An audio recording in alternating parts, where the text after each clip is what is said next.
Lelah di KM 166. Teror genderuwo di rest area Cipali Jarum Jam. Di dashboard mobil menunjukkan jam 2:17 dini hari. Andri menguap untuk kesekian kalinya.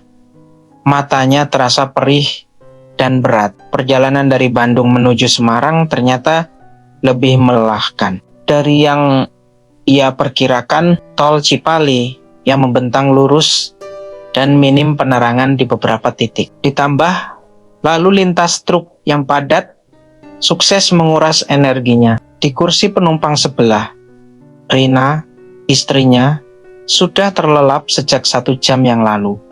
Kepalanya bersandar di jendela. Kayaknya harus istirahat sebentar deh, gumam Andri. Pelan, lebih kepada dirinya sendiri. Ia melihat rambu penunjuk arah yang menginformasikan rest area KM 166 sudah dekat. Rest area ini memang cukup besar dan terkenal ramai, bahkan di malam hari. Andri berharap bisa memejamkan mata barang sebentar sebelum melanjutkan perjalanan. Beberapa menit kemudian, mobil Avanza berwarna silver itu sudah terparkir di salah satu sudut rest area yang masih cukup lengang. Penerangan dari lampu-lampu tinggi rest area terasa sedikit menenangkan. Setelah kegelapan tol, beberapa kendaraan lain juga terlihat parkir. Sebagian besar adalah truk dan bus yang para pengemudinya juga memilih untuk beristirahat. Andri mematikan mesin mobil. Keheningan langsung menyergap. Hanya sesekali terdengar dengungan AC dari mobil lain atau suara angin malam yang berhembus. Ia merebahkan sandaran kursinya sedikit, mencoba mencari posisi yang nyaman. Rin, kita istirahat sebentar ya, bisik Andri pelan, mengusap rambut istrinya. Rina hanya menggeliat kecil tanpa membuka mata. Andri memutuskan untuk tidak mengganggunya lebih lanjut. Ia sendiri merasakan kantuk yang luar biasa. Baru beberapa menit memejamkan mata, Andri sudah merasa seperti ditarik ke alam mimpi. Goyangan misterius dan sosok mengerikan Andri tidak tahu berapa lama ia tertidur. Tiba-tiba, ia merasakan mobilnya bergoyang-goyang kecil. Awalnya, ia mengira itu hanya hembusan angin kencang atau mungkin ada mobil besar yang lewat dengan cepat. Namun, goyangan itu semakin kuat dan tidak beraturan. Andri mulai merasa ada sesuatu yang aneh. Ia membuka matanya perlahan. Kegelapan di luar mobil tampak pekat, meskipun lampu-lampu rest area masih menyala. Andri menoleh ke arah Rina yang masih tertidur lelap. Goyangan itu tidak membuatnya terbangun.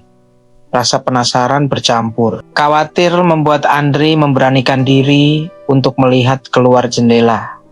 Ia menoleh ke kiri, ke arah pintu pengemudi. Jantungnya langsung berdegup kencang, seperti genderang perang.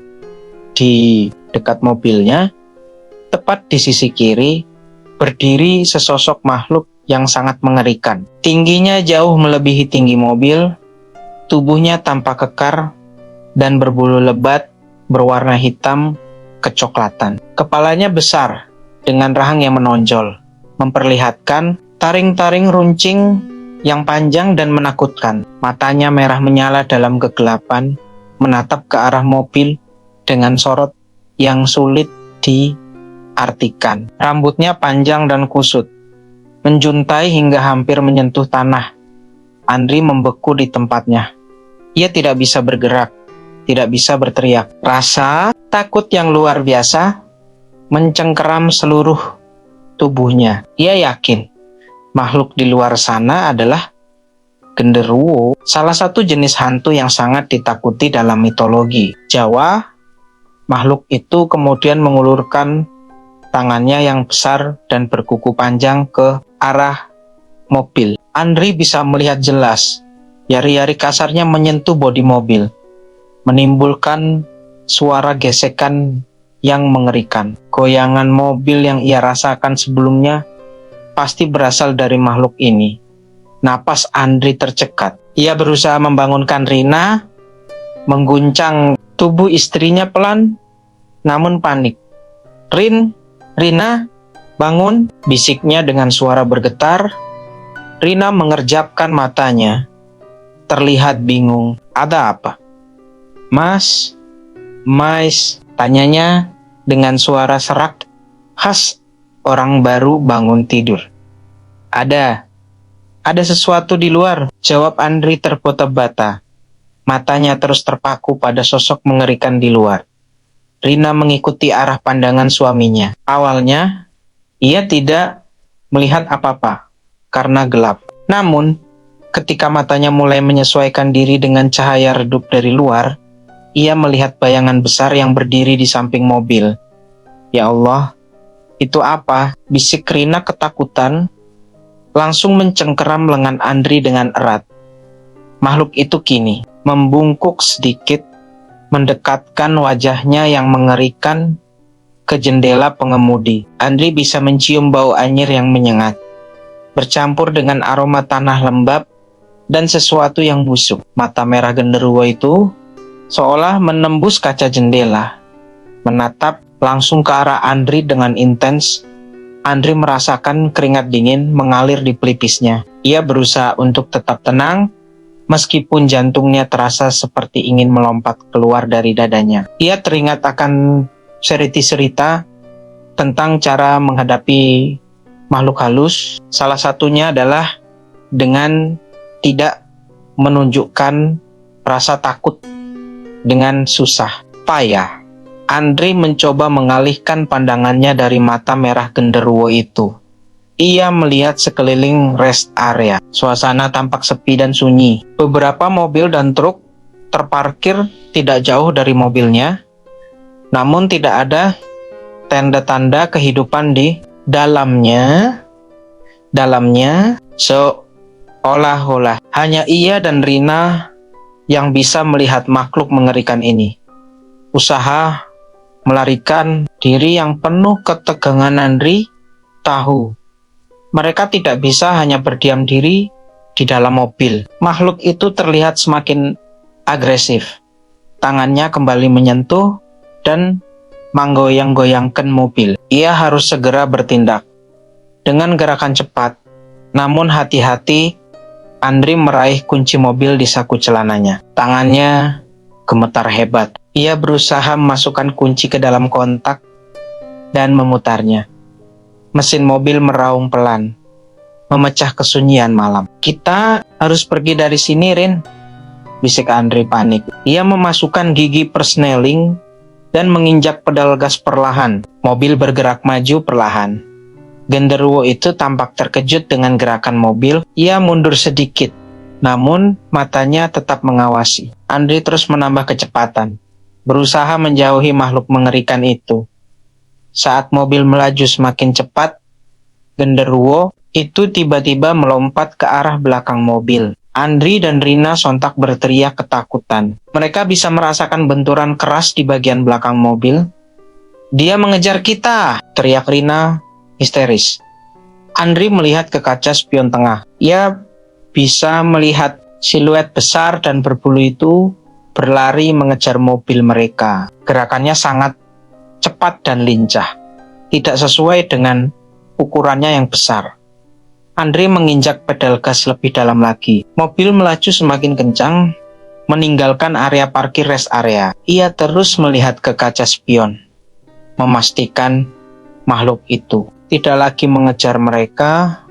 Setelah beberapa menit melaju dengan kecepatan tinggi dan tidak lagi melihat tanda keberadaan genderuwo, Andri mulai sedikit mengurangi kecepatan. Napasnya masih tersenggel-senggel dan jantungnya masih berdebar kencang.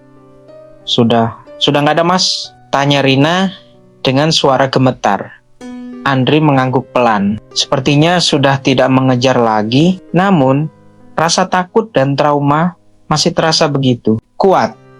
Mereka berdua terdiam, mencoba menenangkan diri. Suasana di dalam mobil terasa tegang dan mencekam. Dampak teror dan keputusan untuk melanjutkan perjalanan setelah menenangkan diri sejenak Andri memutuskan untuk tidak berhenti lagi hingga tiba di kota terdekat. Ia tidak ingin mengambil risiko untuk beristirahat di rest area lain, apalagi setelah pengalaman mengerikan barusan. Sisa perjalanan menuju Semarang terasa sangat panjang. Andri tidak bisa menghilangkan bayangan wajah mengerikan genderuwo dari pikirannya. Ia merasa paranoid. Setiap suara aneh dari luar mobil membuatnya kembali tegang. Rina juga terlihat trauma. Ia terus memeluk lengan Andri dengan erat. Sesampainya di Semarang menjelang subuh, Andri langsung menuju rumah kerabatnya. Mereka berdua tampak pucat dan kelelahan. Ketika ditanya, mengapa terlihat begitu kacau? Andri menceritakan pengalaman mengerikan mereka di rest area tol Cipali. Kerabat Andri, Pak Budi, seorang pria paruh baya yang cukup mengerti tentang hal-hal mistis, mendengarkan cerita Andri dengan seksama. Rest area di Cipali memang terkenal angker, terutama yang agak jauh dari keramaian, ujar Pak Budi. Setelah Andri selesai bercerita, banyak cerita tentang penampakan di sana. Mungkin kamu berdua memang sedang sial bertemu dengan makhluk seperti itu. Pak Budi menyarankan Andri dan Rina untuk beristirahat total dan memulihkan kondisi. Ia juga menyarankan untuk lebih berhati-hati saat melakukan perjalanan jauh, terutama di malam hari. Pengalaman diteror genderuwo di rest area tol Cipali. Malam itu menjadi pengalaman yang tak terlupakan bagi Andri dan Rina. Mereka berdua menjadi lebih percaya pada adanya makhluk halus dan lebih berhati-hati saat beristirahat di tempat-tempat yang asing dan sepi. Rasa lelah di perjalanan memang bisa membuat siapa saja mencari tempat untuk beristirahat. Namun, kejadian malam itu menjadi pelajaran berharga bahwa tidak semua tempat istirahat itu aman. Tidak hanya dari bahaya kejahatan manusia, tetapi juga dari teror makhluk gaib yang tak terduga. Tol Cipali yang terkenal dengan kelancarannya ternyata menyimpan cerita kelam di balik rest areanya, menunggu para pengendara yang lelah dan lengah. Bagi Andri dan Rina, perjalanan malam di Tol Cipali tidak akan pernah terasa sama lagi. Bayangan mata merah dan taring runcing genderuwo akan selalu menghantui setiap kali mereka melintasi jalan tol tersebut.